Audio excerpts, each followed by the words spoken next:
Welcome to History Lab. I'm your host, Anna Clark. This season, a series of audio stories about Darlinghurst, produced by Freyne. In this episode, we look at different kinds of housing in Darlinghurst, from mansions to bedsits to squats.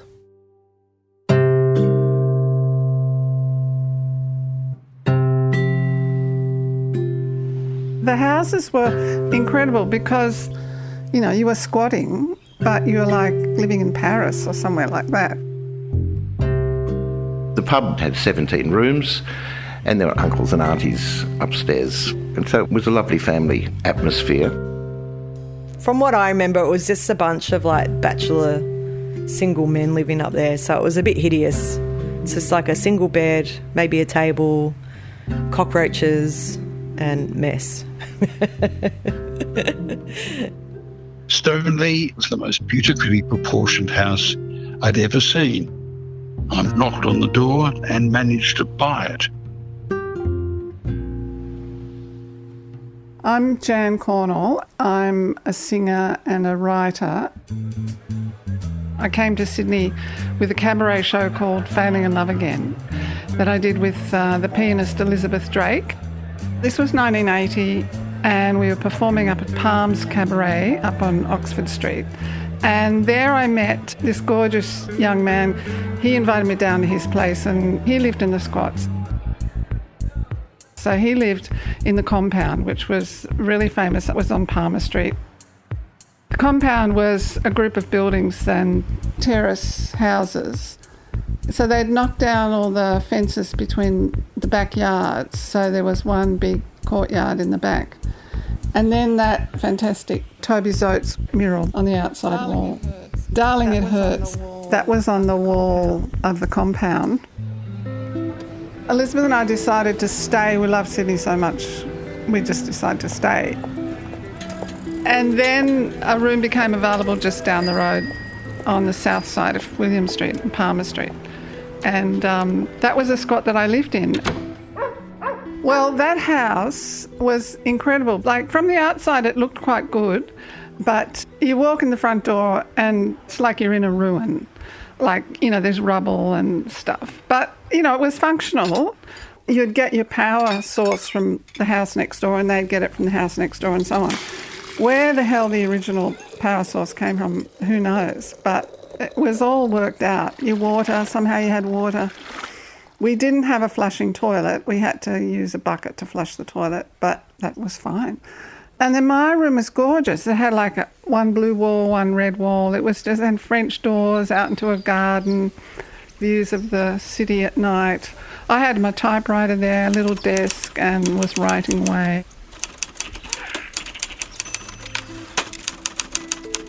Having housing was really important because, especially low-cost housing, because it enabled this whole incredible blossoming of creative talent of that time and of that era. So over the years, apparently the DMR had been buying up all these properties and then they were just sitting there completely empty. And there were loads of them, there were blocks full of these houses that had been earmarked by the DMR, the Department of Main Roads, for demolition because they're going to put the Eastern Distributor through there. But nothing was going to happen for quite a few years. There was a very organised movement of political people who were setting up agreements and securing these properties for people basically who were homeless, who couldn't afford rent. From what I remember, the political push of it all had happened, and this was a period of just really living and existing quite well in these squats with a view to the future of a few years. And you kind of knew that the DMR approved of us all occupying these places because actually we were keeping them safe. My name's Paul Solomon, and my mother and father and grandfather owned the Royal Sovereign Hotel on the corner of Darlinghurst Road and Liverpool Street. The first family member in Darlinghurst was my grandfather. His family came out from Russia in 1924. He got into the pub in the Depression, or just after the Depression, and my grandfather had a beautiful 16-year-old daughter who met my father, and my dad bought out my grandfather's partners, and then he moved into the pub with Mum, brought his mother in and a few family relatives, and so it was a lovely family thing. But the pubs used to be run differently then. Come 6 o'clock, the pub would be closed. My dad would shout out, "Time, gentlemen, time." And the family would then just congregate upstairs in this big lounge room, dining room. My mum was a fantastic cook, and my grandfather and father used to sort of hold court. It was very nice. I got some beautiful memories of that time.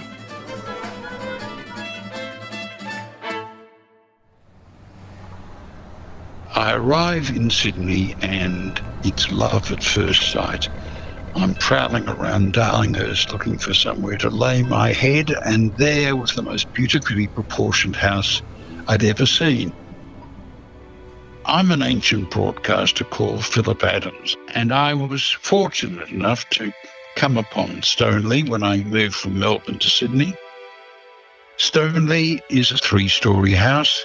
It stands on a high hill looking down towards Sydney Harbour. And I discovered, or was told, that it had originally been built for the manager of the Bank of New South Wales. He would have been a very big fish in the small pond of the Sydney population in the early 1800s. But that wasn't an influence at all. I just absolutely loved it and knocked on the door and managed to buy it. I bought Stoneleigh from a bloke who'd just completely fixed the place up. He'd put new bathrooms in, and he'd covered the walls with quite interesting and gentle fabric. So he'd done a pretty good job, so I didn't have to do anything when I moved in except move my collection of large marble sculptures from ancient Rome. It was literally $1 million job just to shift the collection. I also needed room for my cars, and I had a couple of preposterous ones that needed to be kept off the streets where I think the glamour would have had them keyed. Darlinghurst was a terrific place to live. It was so close to everything. At the time, the ABC was literally 2 blocks away. You could hop in your car and get to the airport in 10 minutes. And of course, looking downhill, there was the city in all its splendour. The house was also attractive to the local prostitutes who would use the driveway to ply their trade, and from time to time I couldn't get out of the front gates without grabbing a hose and squirting the cars in which they were being, shall we say, active. King's Cross draws like a magnet all the unhappy people in the world.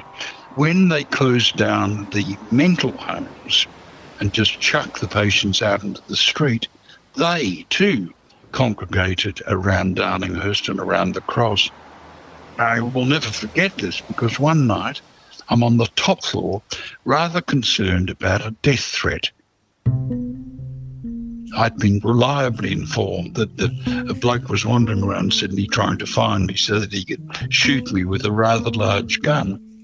And I'm sitting on the 3rd floor worrying about this when suddenly I hear a sound, a noise behind me.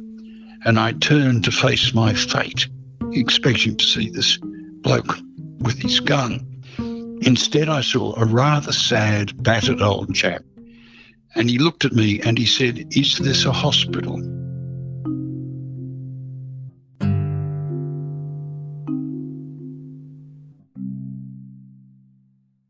The Royal Sovereign Hotel that my family owned is now been taken over by my brother, and it's been renamed the Darlo Bar. A lot of the rooms upstairs have been converted into bars upstairs, but it still has sort of the same atmosphere. My name's Shannon Dalton, and my connection to the Darlo Bar is I was the assistant manager in around about 1998. It was fun. It was a different crowd. Like, I went from the King's Cross Hotel, which was backpacker central, like fights every night, to a very artistic, musical, kind of a bit more community, artsy kind of crowd at the Darlo Bar when I was there. The big change came for the Darlo Bar in the year 2000. Prior to that, it had 17 rooms. My family had moved out, and so they were rented by locals, and we're talking about comedians and actors and painters. And also people on the down and out. I think it was only $7 a night or something like that, $77 a week the last time I collected rent there for the family. So it was pretty cheap. We had the famous journalist, Jack Darmody. Jack was one of the people living upstairs. Jack would often come in the morning when I was setting up about 9 o'clock and have a rum and coffee. I think he said, "Can you put a bit of morning sunshine in this?" But anyway, that's how we kind of struck up a friendship, was just getting to know each other at work and his drinking habits. So every night he would have a bottle of wine and start off the day with rum, end with wine and a Guinness in between. And a packet of Camels. I don't think he was really into materialistic things, Jack.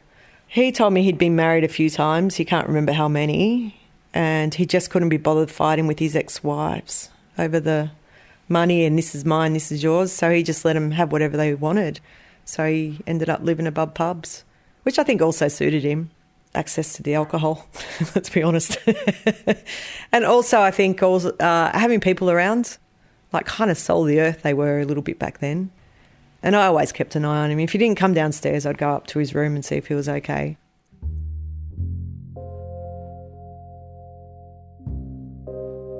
This is an email I got off Jack. He was quite sick this night, so I went upstairs to check on him and bought him up 2 schooners and a bottle of red, and he wrote me an email saying, "S, 2 schooners and a bottle of red really mean nothing. But the thought and attitude behind the giving saw an aged cynic gently tucked into the sheets last night and drift off into a moonlit world, scattered with gold dust and full of people who only cared and helped. Then, of course, I awoke and stepped out into the world. Damn, thanks for being on the planet. Jay." He was a sweet man.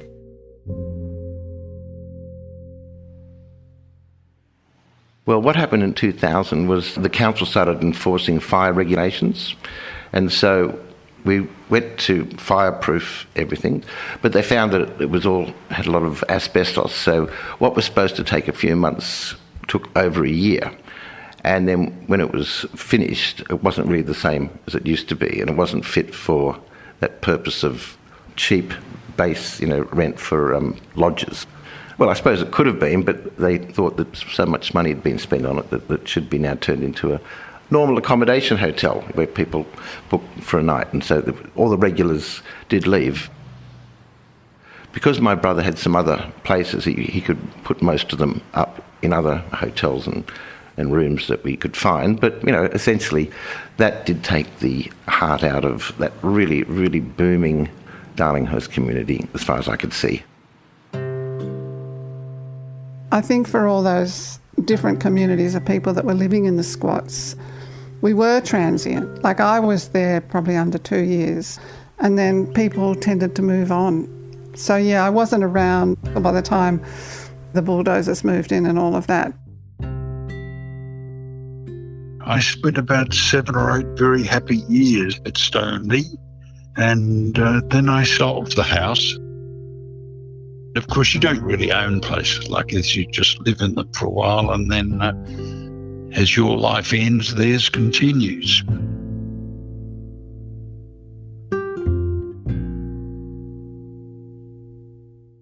Room with a View. I'm Anna Clark, and this is History Lab. And joining me now is Catherine Freyne, who produced the Darlinghurst audio story you just heard. What did you set out to do with this one, Catherine? Well, I guess I wanted to foreground the fact that in Darlinghurst there is this amazing mix of housing. I mean, interestingly, in the 1830s, the first development in Darlinghurst was actually a series of villas that the governor granted posh as to some of the most powerful and significant people in the colonial administration. And these land grants were made. I think there were 17 of them, all along the ridge of Macleay Street. So these were the earliest dwellings in Darlinghurst. But of course, there was so much sort of economic boom and bust over the following years and decades that relatively quickly these large land grants were subdivided, and you started getting much more dense dwellings built, including down in the valley, like worker accommodation with good access to the wharfs and to some of the factories. And then from the 1920s and 30s, you started getting apartment dwelling. And Darlinghurst was one of the earliest places where apartments were built in Sydney. So that was a completely different, I'm sort of living on a vertical scale. And it was a great antithesis really to the suburban sprawl that was beginning to happen, or that would certainly happen sort of by mid-century. So this audio story was really just trying to look at some of the different kinds of housing that has existed and the kinds of lifestyles that are afforded by different types of housing. I really wanted to include domestic spaces that were not necessarily formed around, nuclear family necessarily, spaces that were built around different kinds of kinship and different kinds of community. So, I just wanted to get a sort of range there.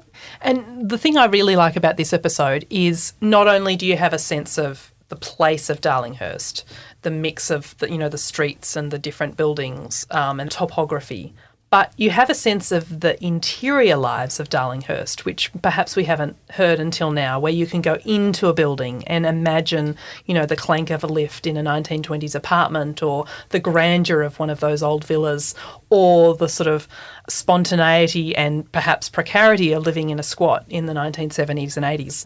Yeah, I really did want to go inside the buildings. In fact, one idea I had for capturing stories from inside a building was to actually do like a mailbox drop and see if people wanted to contribute their stories from inside their places, looking out their windows. In the end, that wasn't a sort of technique that I went with, but it was very important to get that sense of home. And community, right? And community, yeah, absolutely.